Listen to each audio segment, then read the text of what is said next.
नमस्कार दोस्तों, Ashok Singh agree show में आपका स्वागत है। मैं हूं आपके साथ अशोक सिंह। एवोकाडो स्वादिष्ट, मलाईदार और बहुत ही पौष्टिक फल है। यह ऊर्जा देने वाली वसाओं, विशेषकर mono unsaturated fatty acid, fibre, vitamin K, folic acid, vitamin E, vitamin C और पोटेशियम का अच्छा स्रोत है। शोध बताते हैं कि एवोकाडो हृदय स्वास्थ्य, पाचन, वसा अघुलनशील, विटामिनों के अवशोषण और सामान्य संतुष्टि में सहायक हो सकता है। इसलिए इसे आहार में शामिल करने से पोषण संतुलन में सुधार आता है। एपिसोड शुरू करने से पहले एक बार फिर से आपसे आग्रह करना चाहेंगे कि इस वीडियो को अंत तक अवश्य देखें ताकि आप भी इसमें दी जाने वाली जानकारियों का भरपूर लाभ उठा सकें। तो दोस्तों, कार्यक्रम की शुरुआत करते हैं। एवोकाडो की ग्लोबल स्तर पर मांग पिछले दशक में तेजी से बढ़ी है। विश्व में मैक्सिको इसका सबसे बड़ा उत्पादक है और कुल उत्पादन में इसका बड़ा हिस्सा है। इसके वैश्विक पैदावार और व्यापार का विस्तार उपभोक्ता स्वाद, रेस्तरां उद्योग और स्वास्थ्य रुझानों जैसे एवोकाडो टोस्ट, स्मूदी, सलाद आदि के कारण हुआ है। इसका निर्यात व्यवसाय भी तेजी से बढ़ रहा है तथा विश्व बाजार में हस जैसी लोकप्रिय वैरायटी की मांग सबसे अधिक है। भारत में एवोकाडो अभी भी अपेक्षाकृत नई तथा अभिजात्य वर्ग का व्यावसायिक फल माना जाता है, पर इसकी लोकप्रियता और रोपण दोनों में तीव्र वृद्धि हो रही है। मुख्य रूप से पश्चिमी घाट यानी केरल, कर्नाटक, तटीय और दक्षिणी राज्यों महाराष्ट्र, तमिलनाडु, केरल, कर्नाटक तथा पूर्वोत्तर में सिक्किम जैसे क्षेत्रों में उगाया जाता है। भारतीय वैज्ञानिकों ने देश के विविध इलाकों से कई स्थानीय जीनोटाइप्स और एक्सेसिस की भी पहचान की है, जिससे भविष्य में उपयुक्त स्थानीय उच्च गुणवत्ता युक्त वैरायटी विकसित करने में मदद मिलेगी। भारत में इसका आयात भी तेजी से बढ़ रहा है क्योंकि ताजी मांग घरेलू आपूर्ति की तुलना में कहीं अधिक तेज है। एवोकाडो उपोष्ण कटिबंधीय अथवा उष्ण कटिबंधीय जलवायु में बेहतर उपज देता है। इसके लिए गहरी, अच्छी जल निकासी वाली उपजाऊ मिट्टी जिसका पीएच 6 से 7 हो उपयुक्त मानी जाती है। जड़ों में पानी जमा होने से फाइटोप्थोरा जैसे रोग भी होते हैं। इसकी बुआई तथा रोपण के नर्सरी में गमले या प्लास्टिक बैग में अच्छे रोग रहित क्लोन या ग्राफ्टेड पौधे तैयार किए जाते हैं। इन पौधों को खेत में लगाने के लिए अंतराल आमतौर पर 7 से 9 मीटर रखा जाता है। यह अंतराल वैरायटी और प्रबंधन के अनुसार भिन्न हो सकता है। संवेदनशील होने के कारण फल विकास के मौसम में नियमित लेकिन अनियंत्रित सिंचाई जरूरी है। सूखा और अतिवृष्टि दोनों नुकसानदेह होते हैं।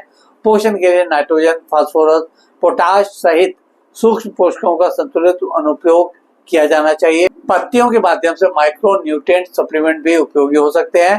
हार्वेस्ट मैनेजमेंट के अंतर्गत संभाल कर थिनिंग यानी कम करना तथा सही समय पर कटाई से उपज और आकार नियंत्रित होता है। एवोकाडो में लगने वाला सबसे गंभीर रोग फाइटोप्थोरा रूट रॉट है, जो जड़ों को प्रभावित कर पेड़ की मृत्यु का भी कारण बन सकता है। फल और पत्तियों पर इंड्रेटेड फफूंद कीड़े जैसे थ्रिप्स तथा मिलीबग्स भी समस्याएं पैदा करते हैं। इंटीग्रेटेड पेस्ट मैनेजमेंट यानी आईपीएम सांस्कृतिक उपाय, प्रतिरोधी वैरायटी, जैविक एजेंट और आवश्यकता अनुसार नियंत्रित कीटनाशक का प्रयोग करना भी इस नुकसान से बचाने की श्रेष्ठ रणनीति कही जा सकती है। एवोकाडो क्लाइमैक्टेरिक फल है, अर्थात तुड़ाई के बाद भी यह पकता है। तुड़ाई के बाद रोमिंग गमलों में उचित तापमान और एथिलीन कंसंट्रेशन के साथ पकने का नियंत्रण किया जाता है। अनराइप्ड फलों को ठंडे कमरे, उचित तापमान 5 से 13 डिग्री वैरायटी के अनुसार में स्टोर करके 1 से 2 सप्ताह तक रखा जा सकता है। पर पकने के बाद शेल्फ लाइफ तेजी से घटती है। ठंड शॉक, नियंत्रित एटमॉस्फेयर और नाइट्रोजन एथिलीन प्रबंधन जैसी विधियां शेल्फ लाइफ बढ़ाने में उपयोगी पाई गई हैं। अच्छे पैकिंग और हैंडलिंग से ब्रूज और गुणवत्ता हानि कम होती है और ये निर्यात मूल्य के लिए भी निर्णायक है। विश्व भर में हैस इसकी सबसे अधिक लोकप्रिय वैरायटी है।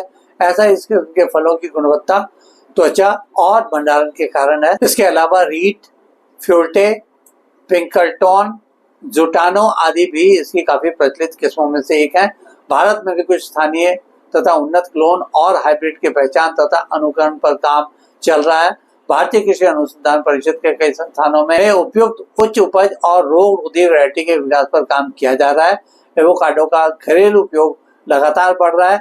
शहरी उपभोक्ता, रेस्तरां और स्वास्थ्य उत्पाद श्रेणी इसकी मांग को आगे बढ़ा रहे हैं। इसलिए भारत में इसका आयात भी तेजी से बढ़ रहा है। पर घरेलू उत्पादन बढ़ाकर और प्रसंस्करण तथा रिपन लॉजिस्टिक सुधार कर भारत एक्सपोर्ट भी कर सकता है। आर्थिक दृष्टि से प्रति हेक्टेयर आय वैरायटी, बाग प्रबंधन, मार्केट लिंक और कटाई पिकिंग तकनीक पर निर्भर करती है। नर्सरी व्यवसाय, फ्रूट प्रोसेसिंग, पल्प या पेस्ट और तैयार खाने की वस्तुओं में वैल्यू एडिशन अच्छे अवसर हैं। देश में कृषि अनुसंधान संस्थान एवोकेडो के विविध एक्सटेंशंस का संग्रह, उपयुक्त स्थानों की पहचान यानी कि इकोलॉजिकल निश मॉडलिंग, रोग प्रतिरोधी और उच्च उत्पादक क्लोन पर काम कर रहे हैं। फसल के लिए प्रशिक्षण, अच्छी किस्मों की नर्सरी और पोस्ट हार्वेस्ट लॉजिस्टिक्स पर निवेश करने की सिफारिश की जाती है। छोटे पैमाने पर किसान कॉफी या कसावा पौधों के साथ इसकी इंटरक्रॉपिंग कर सकते हैं। इसके अलावा ऑर्गेनिक निश मार्केटिंग रणनीतियां विशेष रूप से उपयोगी सिद्ध हो सकती हैं। आज के एपिसोड में बस इतना ही दोस्तों। कल एक नए विषय पर चर्चा करने के लिए दोबारा इसी समय पर हाजिर होंगे। दोस्तों, अगर आपको ये वीडियो पसंद आया तो इसे लाइक करें, शेयर करें और हमारे चैनल को सब्सक्राइब करना ना भूलें। आपके पास कोई सवाल या सुझाव हो तो कृपया कमेंट बॉक्स में लिखें। हम आपके सवालों का जवाब देने के लिए हमेशा तैयार हैं। कल फिर आपसे एक नए विषय के साथ मुलाकात होती है। तब तक के लिए नमस्कार।